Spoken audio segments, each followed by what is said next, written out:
All right, let's just jump right into this. So, picture this. You're one of Italy's most celebrated modern poets. It's an era where everyone's obsessed with complex experimental language. And what do? You decide to build your entire legacy out of the simplest words you can think of. Words like sun, heart, and love. I mean, that's the central puzzle of Umberto Saba, right? He was a poet who found his genius not by inventing some wild new vocabulary, but by looking way, way deeper into the old, familiar ones.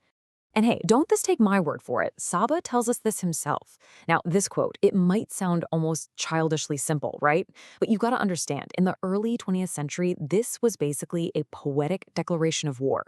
I mean, to embrace the rhyme of flower and love, fiore and amore, that wasn't just being old-fashioned. No, no. It was a radical act. He was intentionally picking up the tools that all the other poets had tossed aside because he believed the biggest truths were hiding in the most obvious places.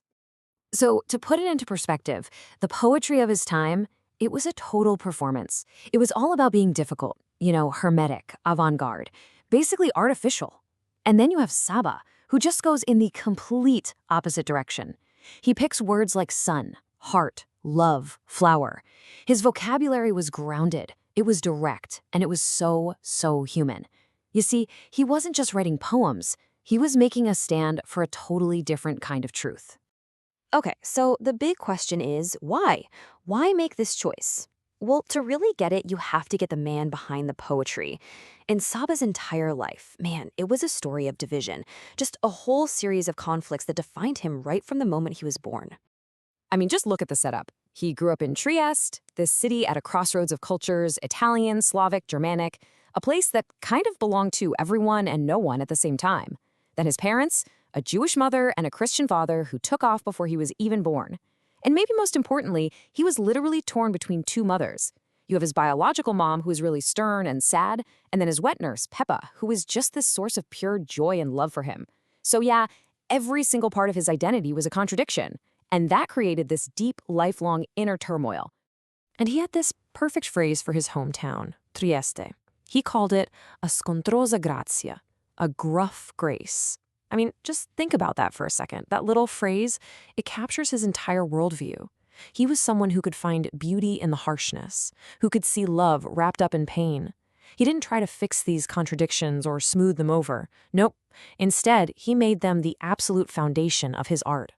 His poetry is all about finding that strange harmony in the middle of all the discord.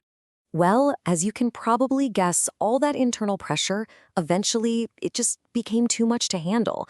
He had a severe nervous crisis that pushed him right to the edge. But, and this is the key part, it also led him to a place that would completely unlock his past and change his poetry forever. And that place? It was the psychoanalyst's couch. So, for years and years, Saba was absolutely convinced he knew the source of all his pain. It had to be his father, right? The man who abandoned him? It was the obvious answer, the story he told himself his whole life. But the real wound, the original trauma, well, that was buried much, much deeper than he ever could have imagined. So in 1929, he starts psychoanalysis with Dr. Eduardo Weiss, who was actually a student of Freud himself. And this whole process, it wasn't just treatment. It was more like an archaeological dig into his own mind. And as he's digging into these memories, he's writing. He creates this incredible collection of poems called Il Piccolo Berto, or The Little Berto. He was literally turning his therapy sessions into art. And through that process, he makes a discovery that is just absolutely shattering. And here it is. The discovery was absolutely stunning. The core trauma, the real source of his pain, it wasn't his father's absence. It was being abruptly separated from his beloved wet nurse, Peppa, at just 3 years old. She was his first real mother, his source of love and security. And then, just like that, he was taken from her and returned to his biological mother. And in that single moment, his entire world just broke. He captured the raw, unfiltered agony of that memory in this devastating poem. A child's cry rises on the stairs, and the woman who goes away weeps too. A heart breaks forever in that moment. Wow. You can just feel the finality in those words, can't you? A heart breaks forever. For him, this wasn't just a sad thing that happened. It was the psychological event that would shape the entire rest of his life. I mean, he wrote this about being 3 years old, and that loss, It made the whole world feel hostile to him from that point on. Now, understanding this didn't magically cure him, of course, but what it did do was give him a map to his own pain. And with that map, he could finally chart a whole new course for his poetry. And this, right here, is the turning point. This is where everything starts to click into place. Because once he understood the wound, he could finally start to invent the cure. Not just for himself, but for his art. He developed this new philosophy for poetry that was, well, it was as radical as it was simple. He called it poesia honesta, honest poetry. And this wasn't just some artsy aesthetic choice. It was a deep psychological necessity. I mean, think about it. After discovering that his greatest pain came from a truth that had been buried his whole life, he realized the only way forward, for his art and for himself, was through radical honesty. The goal wasn't to create beauty anymore, or to sound poetic. The goal was to tell the truth, to look at all of reality, the humble, the painful, the mundane, without flinching, and to find the poetry that was already hiding there. And this is exactly where those simple words we talked about become so incredibly powerful. He realized that all that fancy, ornate language, it usually just obscures the truth. It hides it. So in this poem, La Città Vecchia, written about the old, rundown part of town, he says he finds the infinite in humility.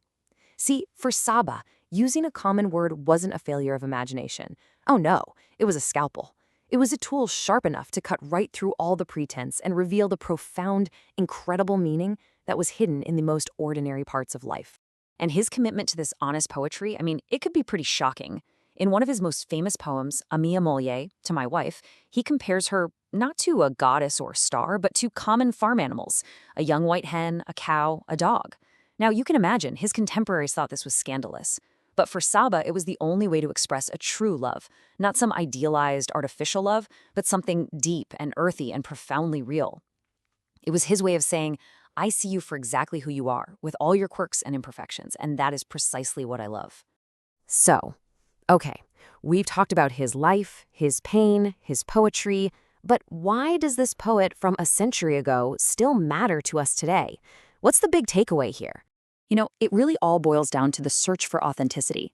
Saba's great lesson is that he teaches us to look at life's doloroso amor, its painful love, with unflinching honesty. He understood that joy and pain, or beauty and ugliness, they aren't opposites. They're just two sides of the very same coin. And to live a truly authentic life, well, that means you have to love the entire coin, not just the shiny side. And he carried this idea with him to the very end. In one of his last great poems, Ulisse, he compares himself to Ulysses, but not the triumphant hero returning home. No, he sees himself as an old explorer, still being pushed out to the open sea. And what's pushing him? Not a desire for glory, but this untamed spirit and that same painful love of life. He never, ever stopped exploring, never stopped looking, and he never stopped feeling all of it. And so, Saba's whole journey is really a challenge to us, isn't it? He asks us to stop chasing the spectacular and instead look for the infinite in our own humility, to stop embellishing our reality and start seeing it with honest eyes. So, the question he leaves us with is this. When was the last time you found something truly profound in something perfectly ordinary?